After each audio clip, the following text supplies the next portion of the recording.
In the part second of the malignant tumors, we will start with osteosarcoma. Osteosarcoma is basically a malignant tumor of the bone.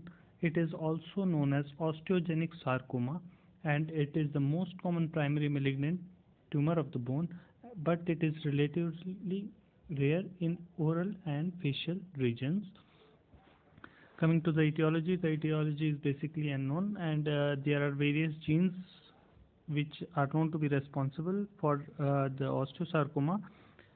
These include, these are the genes written here, which the alteration in which may result in osteosarcoma. Now coming to the types of osteosarcoma, these are the clinical types. So we have paraosteal, periosteal and extraosseous type.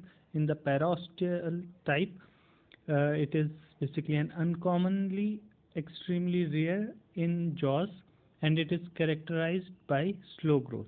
It has had good prognosis. Coming to the periosteal osteosarcoma, it is an aggressive variant of the paraosteal osteosarcoma. Now the extraosseous type, it is basically an osteosarcoma of the soft tissue in the absence of primary skeletal tumor. It is a highly aggressive type of tumor. These are some of the histological variants of the osteosarcoma. There is one more that is known as post-radiational osteosarcoma. The osteosarcoma which is known to occur after radiation, it is known as post-radiational osteosarcoma. This can develop up to 3 years of radiation, and the frequency is generally related to the dose of the radiation. Now coming to the clinical features of osteosarcoma, it basically has a bimodal age distribution pattern.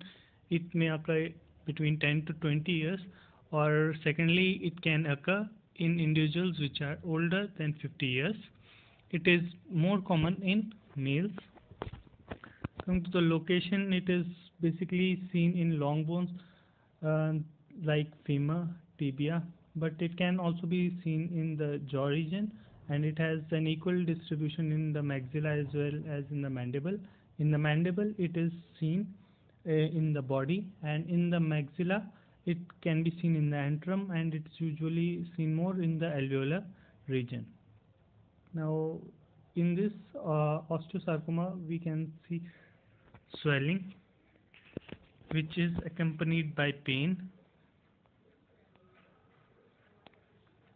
and the affected tooth may become loose or displaced.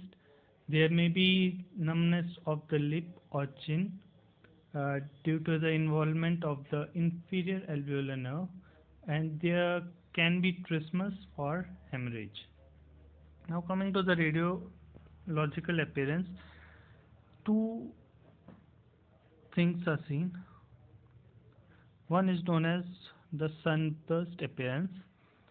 As you can see in this part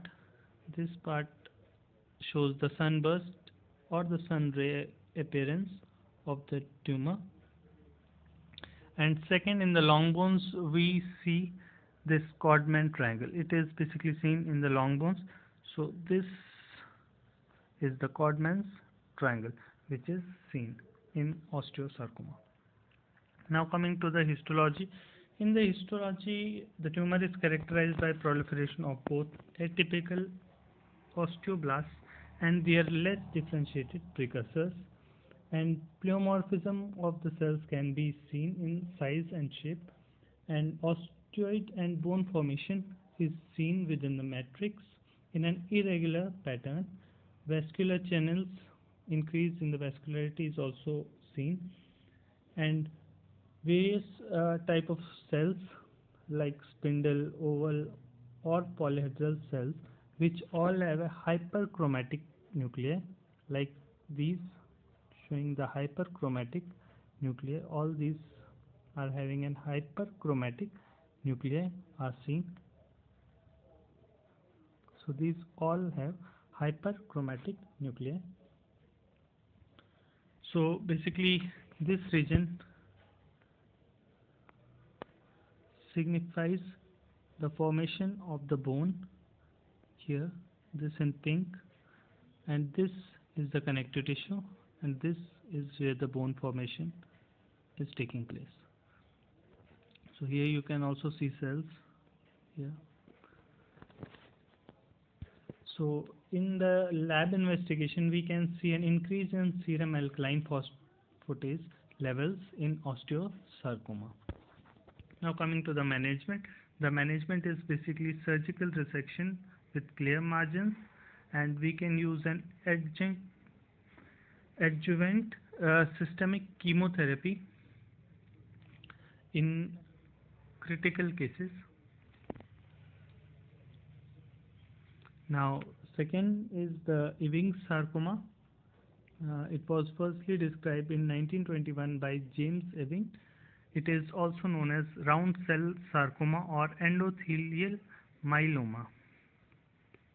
It may arise from endothelial elements in the marrow, and some say it arises as a secondary deposit of neuroblastoma. It usually occurs between the range of 5 to 25 years, and it is generally seen more in males as compared to females. It is also mostly seen in long bones, but can be seen in jaws. In about 10 to 15% cases, it is seen in the jaw, usually in the mandible. It is a very rapidly growing tumor that is highly invasive in nature, and the patient may present with the complaint of an intermittent pain, which will become continuous, which will turn into a continuous pain, and there is also enlargement of the associated bone, and the tumor tends to metastasize to other bones. Now, in the early lesion, the intraosseous swelling is firm. When the tumor breaks the cortex, then it may spread to the soft tissues, and the soft tissue may then ulcerate. The patient can also suffer from a low-grade fever, facial neuralgias, and lip paresthesia, and teeth may become mobile. Radiographically, it shows a moth-eaten pattern, as is clearly seen here. This is the moth-eaten pattern which is seen in Ewing sarcoma. Now coming to the histopathology of the lesion, basically the histopathology shows solid sheet or masses of round cells with very little connective tissue stroma. As you can see here, the tumor is highly cellular, means there are cells everywhere. Here you can see there are cells everywhere, and there's few places show connective tissue. Likewise, I will show in red. These places show the connective tissue in between. So it's majorly a cellular tumor, and mitosis can be commonly seen in this tumor, and in few areas the cells are arranged around the blood vessels, and it may give a rosette-like appearance. And the tumor presents as a high degree of cellularity and very little intracellular stroma, as I said earlier. In the management, we can have the surgery for this tumor followed by an X-ray radiation procedure, but usually the prognosis of this tumor is very poor.